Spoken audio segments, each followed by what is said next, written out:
Vsem skupaj en lep pozdrav na današnji tiskovni konferenci, na kateri se bo Ministrstvo za finance odzvalo na porevizijsko poročilo in poziv Računskega sodišča glede popravljanih ukrepov Vlade Republike Slovenije in Ministrstva za finance. Gospod minister, predajam vam besedo. Hvala lepa.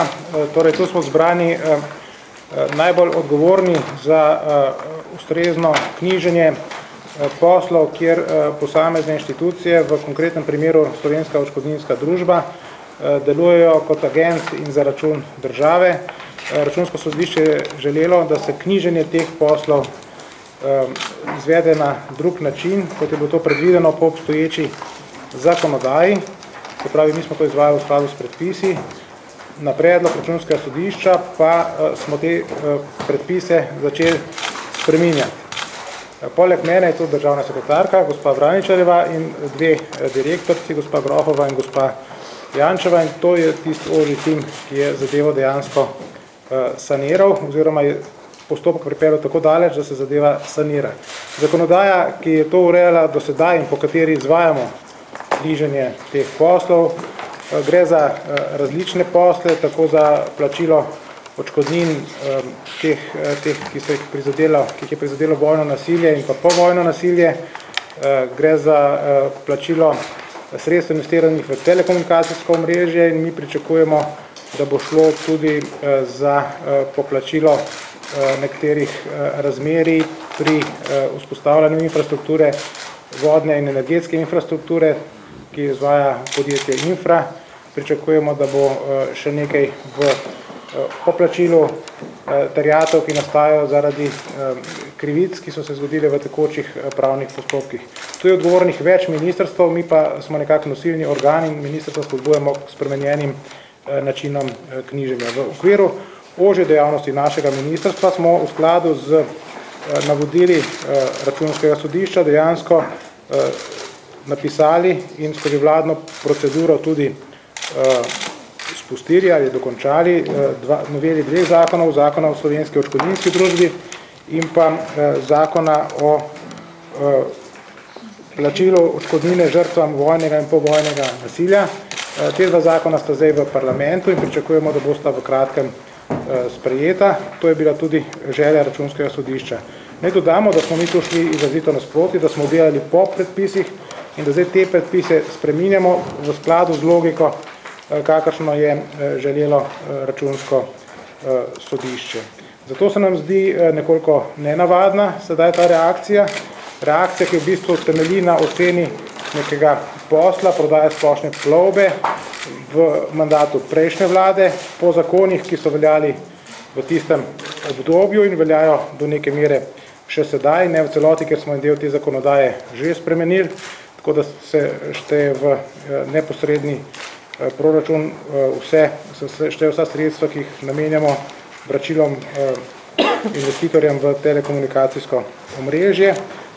Kljub temu pa naj na koncu dodam, da vsi ti skladi, ki so nastajali skozi različna obdobja in leta in so kreirali določen dolg, vendarle nastopajo po ESA 95, po računovodskih standardih, kot širši dolg države. Se pravi, mi jih prikazujemo kot eno od blagajen, ki ustvarja tako primanjkljaj, če ga ustvarja primanjkljaj, in ki tudi nastopa v javnem dolgu. Tu nekih večjih sprememb ne bo, do neke mere se bo prinašalo z ene bilance v drugo, ampak to je potem stvar tehnike. Tako da jaz bi mogoče prosil še svoje sodelavce oziroma zlasti državno sekretarko, ki je organizirala aktivnosti v tem obdobju. En zakon smo na željo Računskega sodišča že hitro spremenili, to je bil zakon o javnih financah, ki sedaj omogoča popravljanje zaključnih računov za nazaj, oziroma vnaprej, vendar tudi za tekoče leto, potem, ko ga oddamo že v državni zbor. To je bila želja, da se sprejme ta zakon že pred koncem leta, tega smo sprejeli, ostala dva pa računamo, da bosta v prvih mesecih tega leta. Medtem, ko nameravamo celoten zakonodajni postopek tudi z ostalimi ministrstvi, ministrstvom za gospodarstvo, zelo verjetno tudi za visoko šolstvo, znanost in tehnologijo, odvisno, kdo je zdaj pristojen za zakon o telekomunikacijskem omrežju. in pa ministrstvom za pravosodje izpeljati do 31. marca vladno proceduro in do 30. junija celotno zakonodajno proceduro. Hvala lepa. Če lahko še...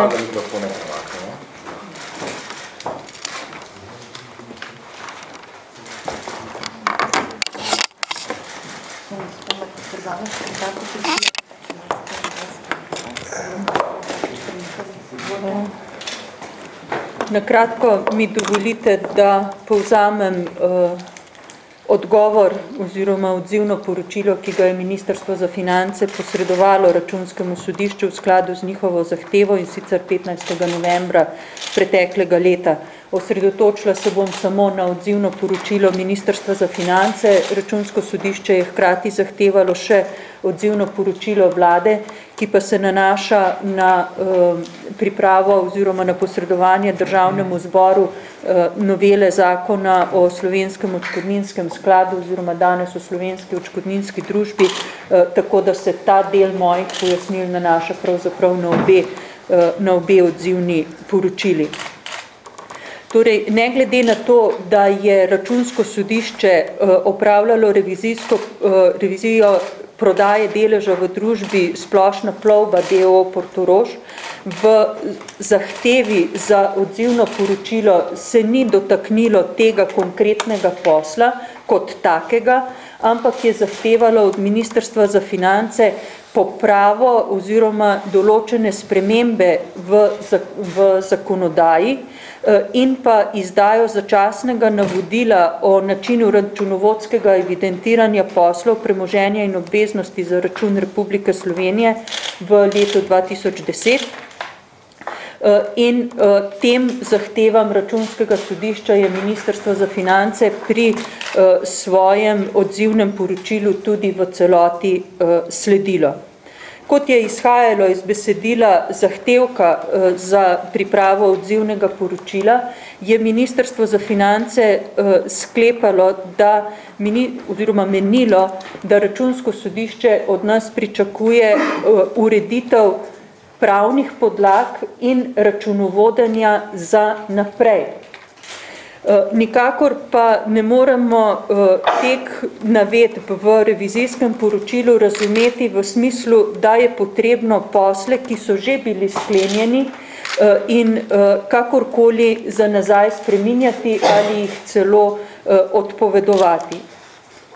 V skladu z zahtevami Računskega sodišča smo torej pripravili spremembo zakona o slovenskem odškodninskem skladu, ker pa smo ocenili, da samo sprememba tega zakona ne zadošča za ureditev razmerij med Republiko Slovenijo in družbo SOD, tako kot pričakuje Računsko sodišče, smo hkrati pripravili tudi spremembo zakona o poplačilu odškodnine žrtvam vojnega in povojnega nasilja, ter v skladu z spremembami v obeh zakonih določili, da družba SOD deluje v imenu in za račun Republike Slovenije pri izplačilu odškodnin žrtvam vojnega in povojnega nasilja, določili način evidentiranja zatečenega stanja na dan 31.12.2010 in dali pooblastilo